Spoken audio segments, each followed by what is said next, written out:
without further ado, we'll hand over to Thomas Hein, who will talk about his experiences on the Lobau. Sorry if I mispronounced that. No. Yeah, perfect pronunciation. Thank you very much. And I will start my presentation. I guess I'm not that quick as the previous talk. I don't talk about a success story in terms of really implemented restoration. I talk more about an approach in a very complicated, complex situation. And as just one indicator for a complex situation, there are many people have contributed to this scientific work.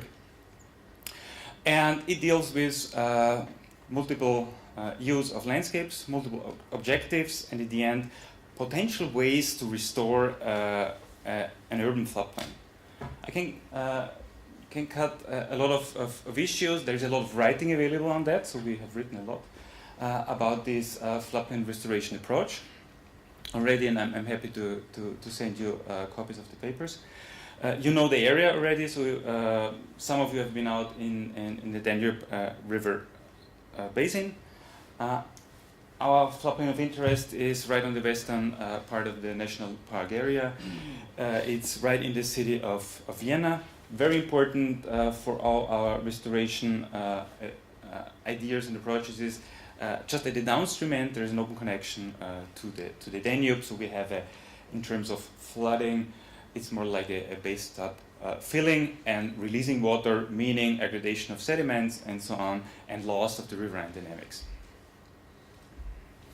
The land use within the system, there's a clear separation. We have an upper part, that's the flowing direction of the Danube, intensely urbanized, so it's really part of the city already.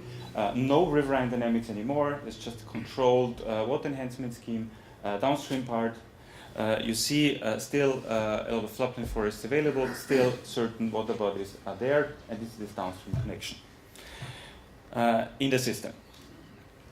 Why is this floodplain important in an urban context? On one hand, on the local scale, it provides a green infrastructure in terms of keeping floodwaters, in terms of recreation. So basically, people walking, biking, using this area for recreational purposes. It's not so much bathing, still an issue, but not so much.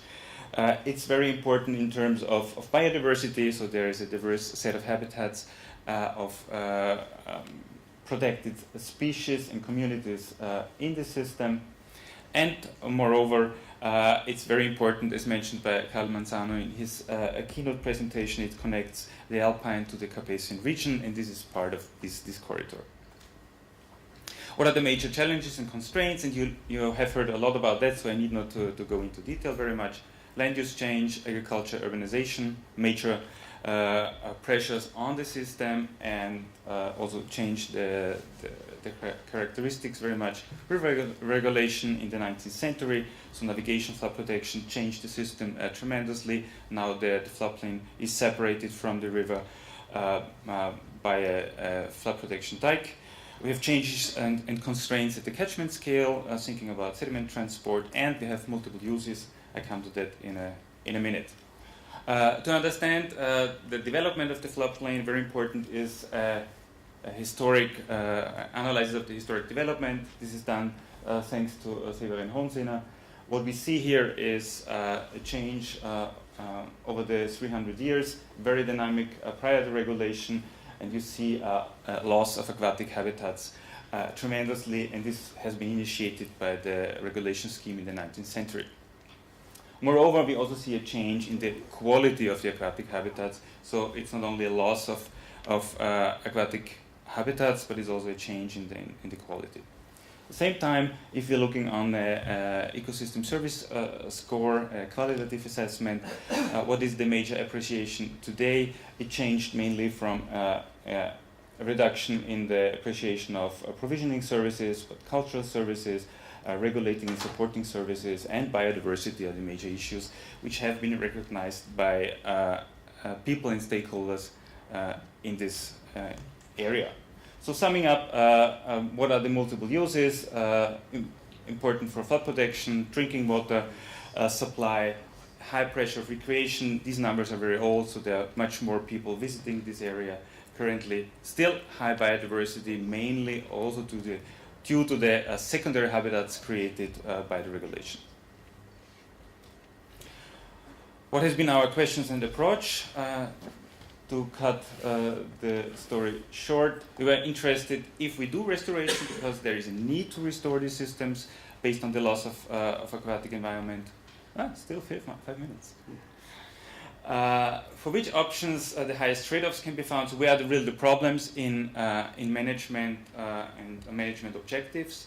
And the approach is, together with stakeholders in close cooperation, define the management options based on the sectors of importance, and also use the stakeholder preferences, and at the end weeding out what are the best or the most preferred management option to go for.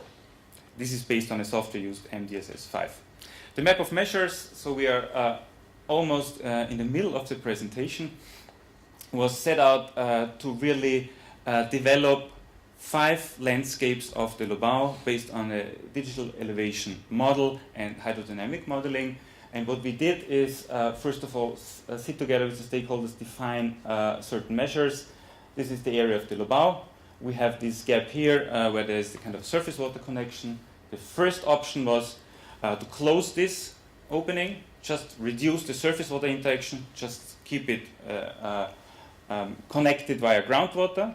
Then increase the surface water connectivity, because that's the major deficit of this system, gently by allowing a water enhancement scheme to act from the upper part, starting from 0.5 cubics up to 10 cubics.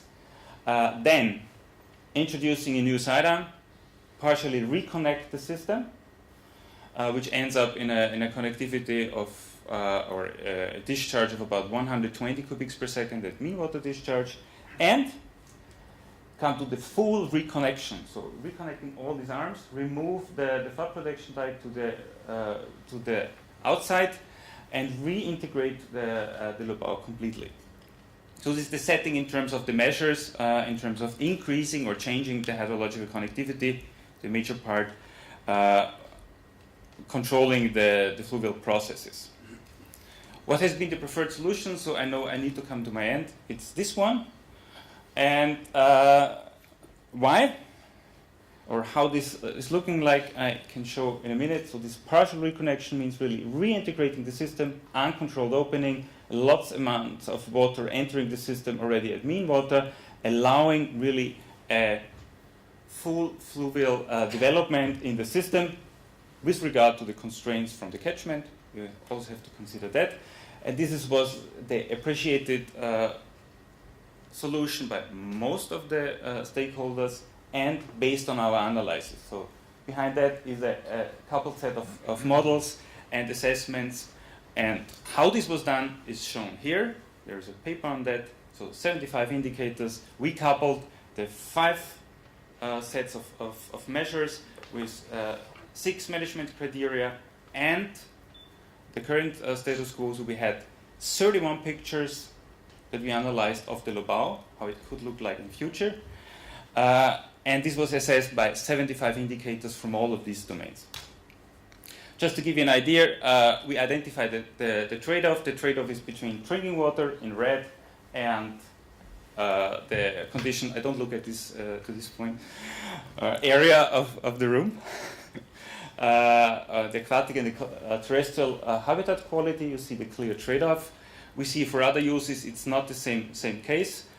Need not to go into detail. There's room for discussion and questions, I guess. How we got further, so we used the least distance approach to identify the compromise solution. So there is something in between, looking on drinking water production, aquatic and terrestrial habitat conditions. Open 1B might be a good solution.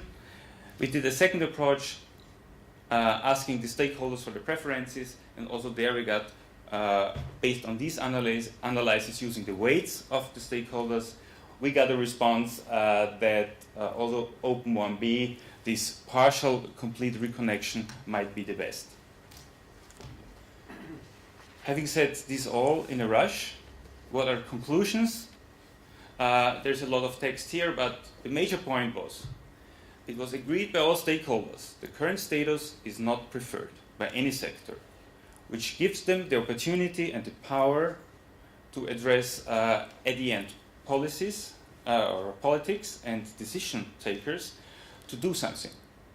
So there's a current project really assessing in detail what can be done in terms of drinking water production to reduce the risk or mitigate risks which might be an effect of ecological restoration. The other point is, I take from this slide, it was clear that we need to get to a certain threshold.